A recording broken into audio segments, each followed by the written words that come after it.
انا بتكلم النهارده عن انت بتكلمني عن الاعلام. أيوة. بقول لك الاعلام لا يعمل بناء عن هدف استراتيجي، وبالتالي ما فيش خطه استراتيجيه. صح. ما انت لما تيجي تقول لي في هدف استراتيجي وهو وقايه مصر من التهديدات والعدايات التي تواجهها النهارده في الداخل وفي الخارج، يبقى حط خطه.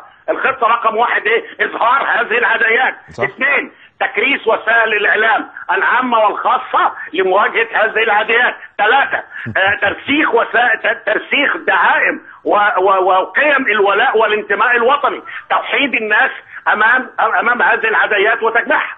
مش ده الخطه؟ فاذا لا في هدف استراتيجي ولا في خطه استراتيجيه، فكلهم بيغني على ليلاه. واخد بالك يا استاذ عكاشه؟ كل يغني على ليلاه. ودي الخطوره. بتكلمنا اعلام مصر، فين الاعلام المصري؟ صح. انا افهم اعلام مصري يبقى له هدف استراتيجي محطوط، اللي هو وقايه الدوله النهارده من الخطر الداهم اللي هو بيتربص بيها، وبعدين تحط بقى خطه استراتيجيه لتنفيذ هذا الهدف. نعم.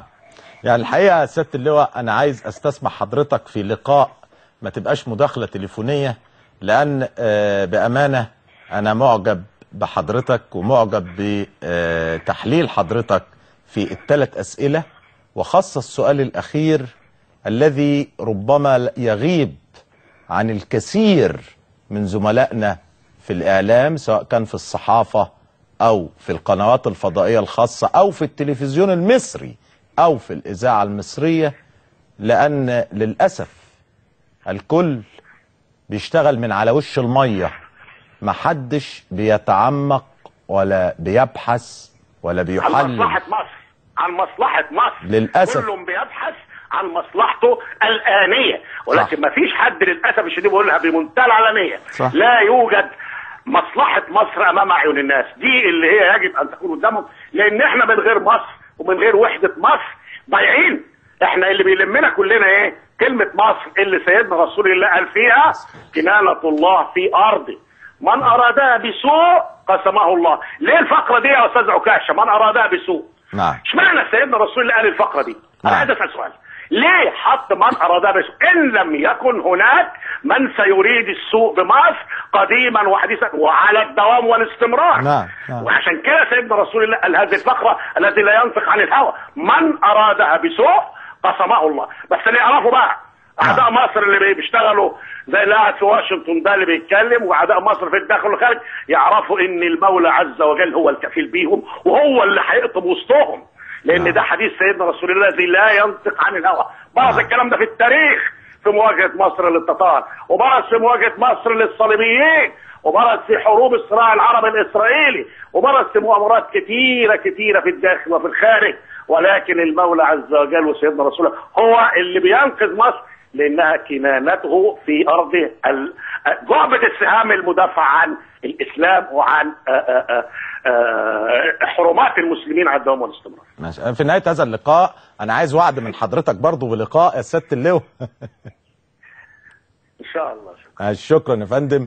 نتقدم بالشكر الى السيد اللواء حسام سويلم، الخبير الاستراتيجي والمفكر المصري الأصيل الوطني الذي تخرج من مدرسة القوات المسلحة المصرية، وهو الآن على المعاش ومتفرغ للبحث والدراسة والتعمق والتفكير.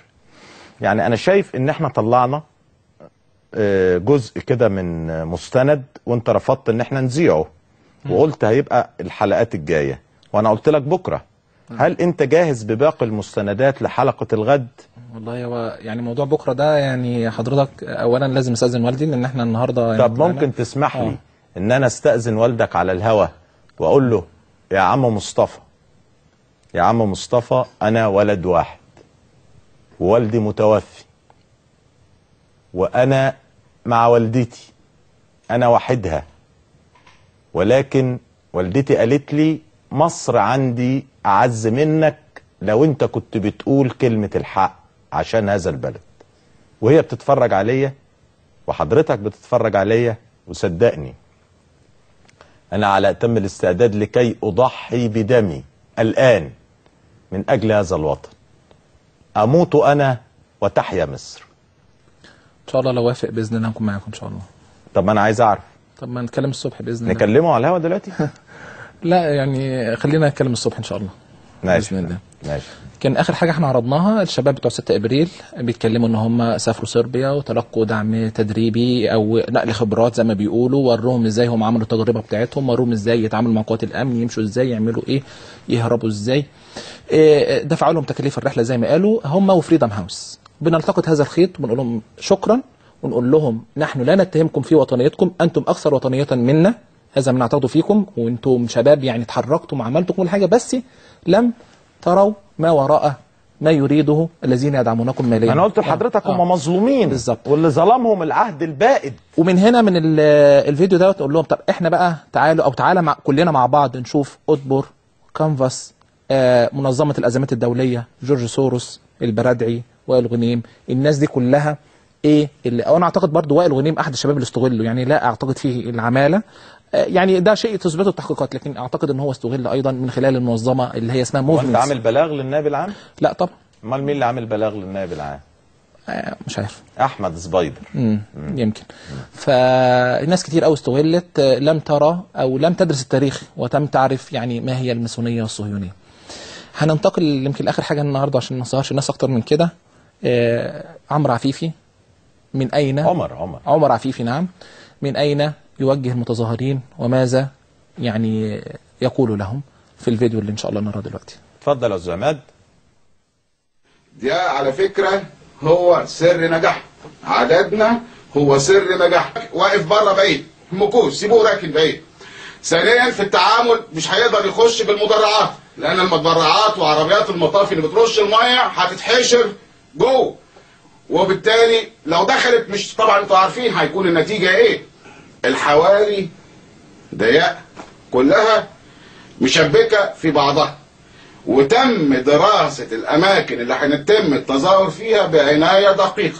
يعني هنمشي من حاره لحاره لحاره لحاره، ومش هنخرج من المناطق الشعبيه الا باشاره من قائد المظاهره، وهيكون معاه 2 مساعدين، وهتعرف هنتوجه لفين وامتى وازاي وبسرعه.